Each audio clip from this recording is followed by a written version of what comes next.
Hi. Thank you very much for letting me be here. It's my first time in Kazakhstan.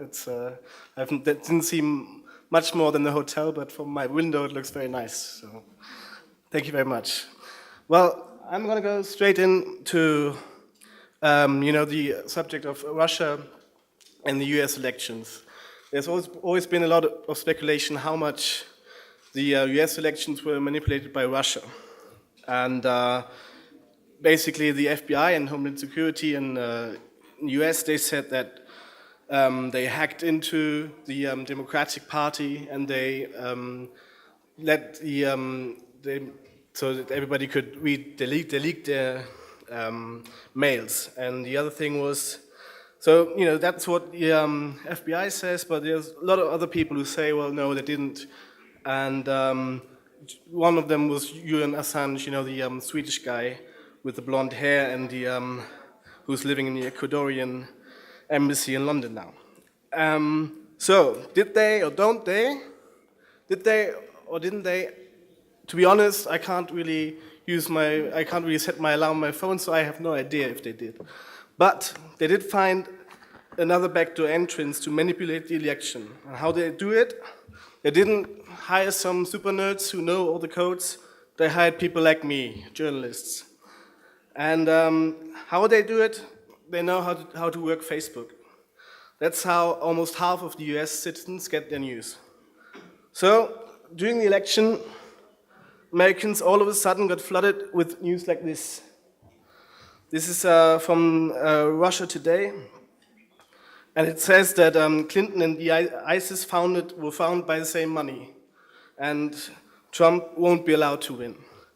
And this is from Russia Today, or RT, which you probably all know, and also that the Kremlin is running it. It works, as far as I know, basically like Pravda used to.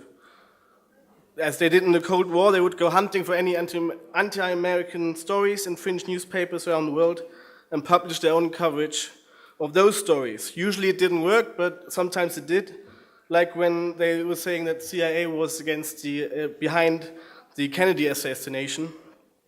That really took off. Oliver Stone made a film about it, and there's also always been speculation about it.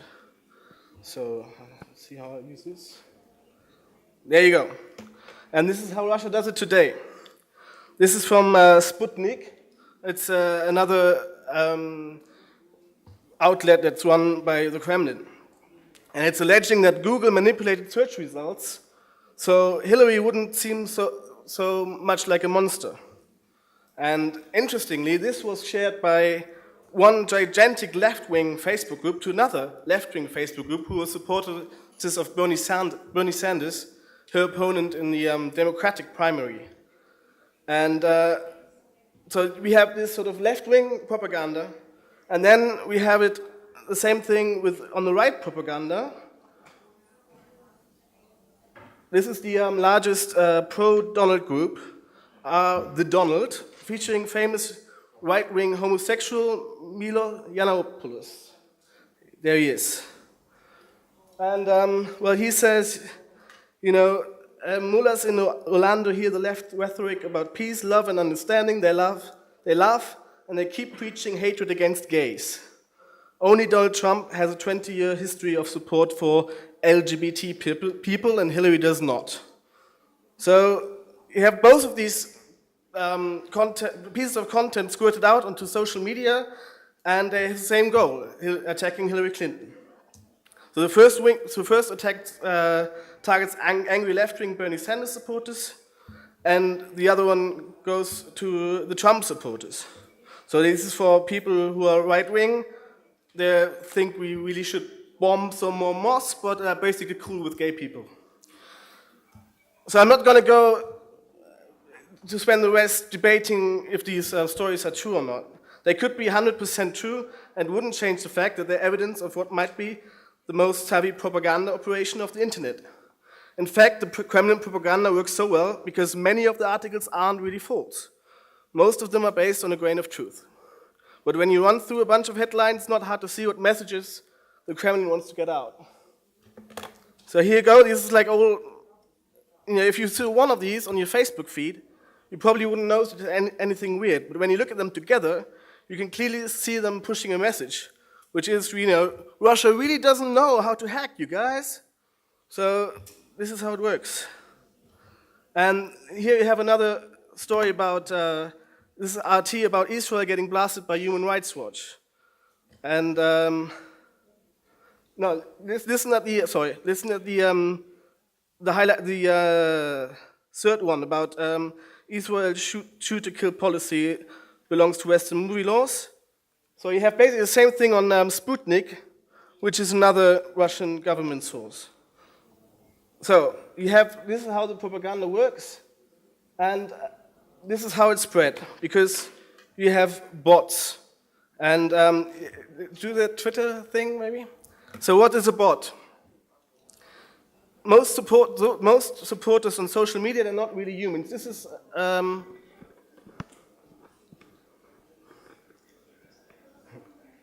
so these are supporters from my Twitter page of Cicero. And you see all these guys, you don't really know anything about them. And most likely they are bots, like robots. And so we have 140,000 followers, but many of them don't probably exist. And these are easy to spot, but they have become more sophisticated and attractive. So you have this one guy, Ben Nimmo, he actually analyzed how the botnet works. So you have these guys. There was a piece of news that a Russian ambassador to the United Nations, Vitaly Churkin, died unexpectedly in New York. 1 minute after that, it broke on the news of website of the Kremlin of RT, and a minute before RT managed to tweet the news, a slew of Twitter accounts posted new flash with an identical breaking news caption. So all of a sudden, it just burst on the internet. They were all vocal supporters of Trump. They had avatars pictures, and one other thing, they always looked very attractive, like this lady, not this one. So, but you see how many tweets? 36,000 tweets, I probably haven't done that many tweets in my lifetime. So, and also, they take on different personalities. So, you have this guy, who also tweets a lot, but he's really this guy. They just took his picture and just created a fake account. And now you see another one. She has 45,000 tweets. And what they do is they just get all their feeds from different accounts, get them into one, and then spread them around again. So, and there's also, a beautiful girl there. Basically, this botnet all led to this, which is to make money. So this is just a small botnet, and it was basically drawing Trump followers to finally get to this page and to spend some money and to go on this advertising site. So this is just one analytics, but you see what happens when politics and commercial interests come together. So who is behind all this bot activity? And this is a quote from Sam Woolley, and he's a researcher at the University of Washington. And he says this, my best guess is that the campaigns hire digital strategy firms, and those strategy firms say, well, these are all things we can do for you. And bots is just one of them, but, this is how we work. And, this is exactly what happened. There are two Swiss journalists called Hannes Grassecker and Michael Kokerius, and they looked at a company called Cambridge Analytica, a company that used the techniques that will help people win elections. So just after the Trump election, they posted this. And who is this guy? Who's behind this guy? And watch out for him. If you see him around, there's something fishy going on with your election. He's the head of Cambridge Analytica. And they didn't only work for Trump, they also worked for the Brexit campaign. So what did they do? Well, you have to talk about big data. Big data means that everything we do, both on and offline, leaves digital traces. Every purchase we make, every search we type into Google, every movement we make, and on our phone, and especially every like on Facebook. For a long time, it was not entirely clear what use this data would have, except that we might find ads for high blood pressure remedies just after we've Googled reduced blood pressure. But on November the 9th in America, it became clear that maybe much more is possible. There's a guy, Andy Wigmore, and he's the communications director for Leave EU, which was behind the Brexit campaign. And this was he said, a Facebook like is our most potent weapon, because using artificial intelligence, as we did, tells you all sorts of things about that individual and how to convince them with what sort of advert. This is basically how it works. And that's when he was asked, would you use it? What do you think about it? He said, it's really creepy.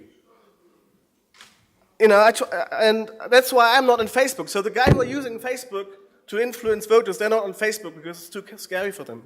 So basically this all led to this guy in the White House who's also actually a board member of Cambridge Analytica. But I leave you with a bit of hope. So when you think that, how can we go about where to find all these people, sometimes it's not very easy, sometimes it's actually very easy to find the sources of manipulation. There you go, the hacking department, very clear. Thank you. Thank you.